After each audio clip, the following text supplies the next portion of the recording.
ઘરમાં મંદિર કઈ દિશામાં રાખવું?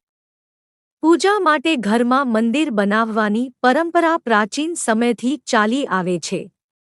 મંદિર સંબંધી નિયમો પણ શાસ્ત્રોમાં જણાવવામાં આવ્યા છે.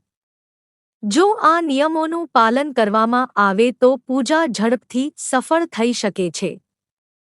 ઘરમાં મંદિર પૂર્વ કે ઉત્તર દિશામાં ઈશાન ખૂણા, ઉત્તર પૂર્વમાં બનાવવું જોઈએ.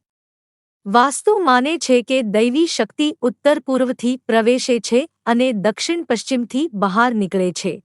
જો આ શક્ય ન હોય તો તેને પશ્ચિમ દિશામાં બનાવી શકાય છે, પરંતુ દક્ષિણ દિશામાં મંદિર બનાવવાનું ટાળવું જોઈએ. પૂજા કરનાર વ્યક્તિનું મુખ પશ્ચિમ દિશા તરફ હોય તો તે શુભ ગણાય છે. આ માટે મંદિરનો દરવાજો પૂર્વ દિશા તરફ હોવો જોઈએ. ઘરના મંદિરમાં દરરોજ સવાર-સાંજ અગરબત્તી અને દીવા પ્રગટાવો. દીવો પ્રગટાવવાથી ઘરમાંથી અનેક વાસ્તુ દોષ દૂર થાય છે.